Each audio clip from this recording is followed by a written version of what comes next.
Não sei muito bem como começar, mas eu queria que as irmãs soubessem que eu recebi a minha primeira sentença de morte ainda na barriga da minha mãe, quando ela tentou me abortar por problemas com meu pai, mas ela não conseguiu. Mas então eu nasci com muitos problemas de saúde. Eu recebi outra sentença de morte aos 10 anos. A minha avó, ela me levou a um centro espírita e lá eles disseram que eu tinha que trabalhar, que eu tinha que fazer o que eu tinha sido destinada a fazer, que eu ia ser mamãe de santo e que se eu não aceitasse, eu ia sofrer muitas consequências, né? São lembranças muito difíceis.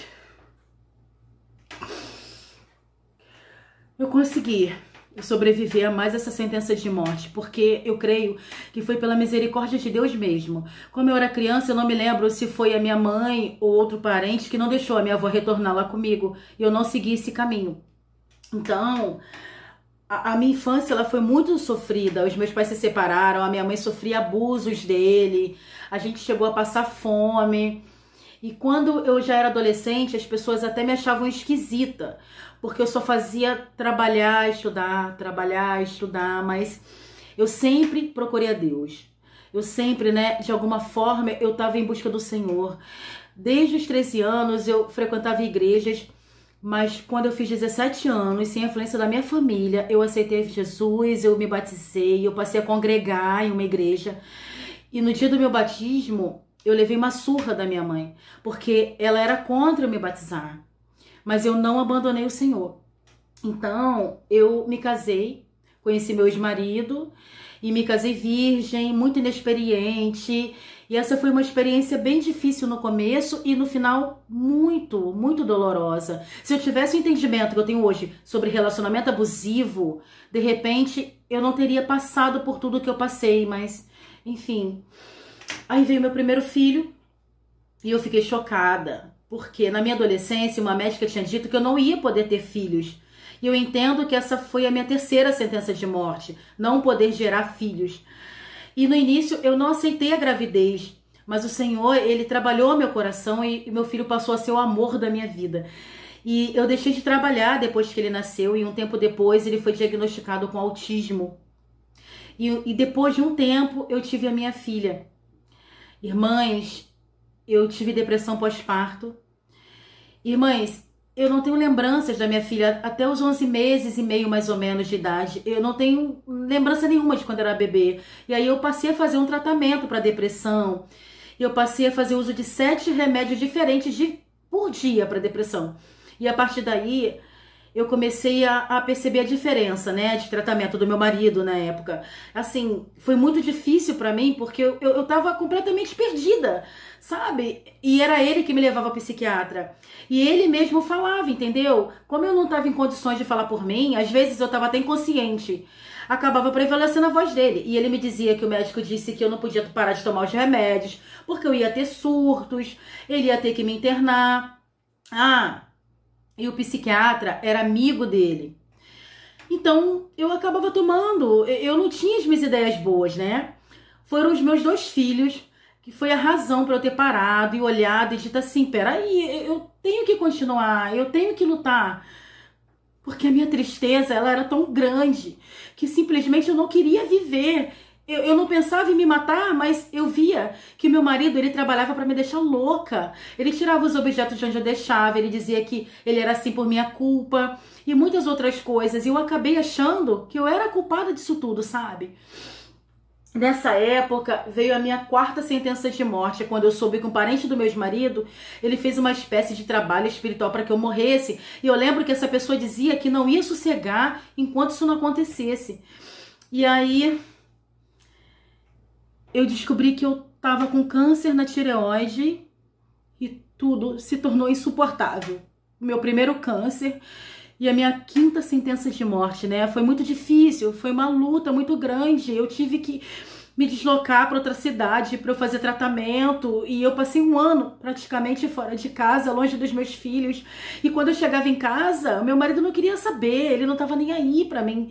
Mas eu consegui, eu terminei o tratamento, eu voltei para casa. Mesmo sabendo dele ter mudado tanto, eu ainda não queria separar, porque eu orava, eu pedia a Deus que ele mudasse. A gente tem esse pensamento, né, como cristã, de pedir para o Senhor que ele solucione nossos problemas. E, enfim, eu continuei casada e 2 anos depois eu tive a notícia que eu estava com outro câncer, agora na mama. E pela 6ª vez eu corria risco de morte. E lá se foram mais 1 ano e meio, mais ou menos, de tratamento, né? Eu precisei fazer radioterapia em outro estado. Eu fiquei na casa de um parente que tentou abusar de mim sexualmente, né? E eu só descobri porque um dia antes da cirurgia do câncer, eu precisei parar de tomar os remédios da depressão. E aí eu não dormi. E foi terrível. Ninguém acreditou. Me chamavam de louca, sabe? Foi horrível. E a partir desse dia, eu decidi que eu não ia mais tomar os remédios para depressão. Irmãs, nesse ano de luta com a radioterapia, na casa de parentes, longe dos meus filhos, os médicos, eles suspeitaram de mais 3 tipos de câncer. E a minha cabeça estava atordoada, e nessa mesma época meu marido decidiu me abandonar, saiu de casa, disse que estava insustentável viver comigo, deixou meus filhos com a minha mãe, vendeu a casa, e nessa mesma semana a minha filha foi diagnosticada com autismo também. Graças a Deus, as suspeitas dos médicos foram falsas e eu me curei do câncer de mama. Tô em remissão, na verdade, é assim que a gente fala.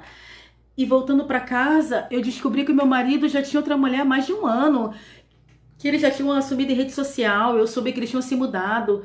E essa foi a sentença de morte do meu casamento. E eu fiquei na casa da minha mãe, com as crianças desnorteadas, os parentes dele me viraram as costas.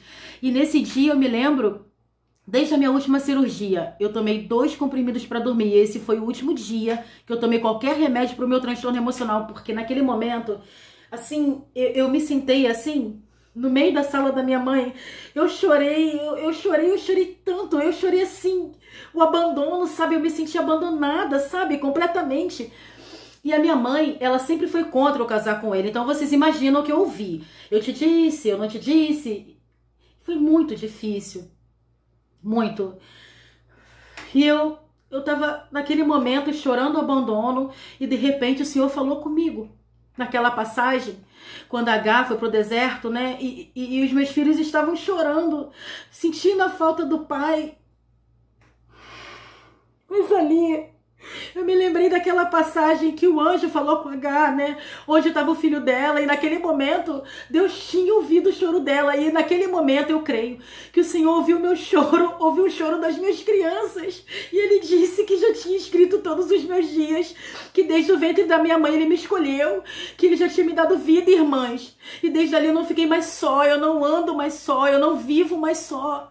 Eu tenho o Senhor comigo. O que antes eu não conseguia fazer sozinha, hoje eu faço. E é só eu e os meus filhos. Graças ao Senhor que me sustentou, que me levantou. Eu posso estar aqui de pé. Foi muito difícil para mim. E apesar de todas essas sentenças de morte que eu recebi, o Senhor me deu vida. Ele me sentenciou à vida eterna. E eu aprendi a não dar mais ouvido para quem empresta a boca para Satanás. Eu prefiro crer, eu prefiro confiar, eu prefiro ouvir a voz de quem escreveu todos os meus dias, de quem tem os planos para minha vida, para a vida dos meus filhos. E eu nunca mais voltei a tomar os remédios para depressão. São quase 2 anos sem tomar medicamento nenhum, sem ter nenhum pseudo surto, nenhum desequilíbrio emocional. E olha, eu continuo tendo problemas, porque todo mundo tem.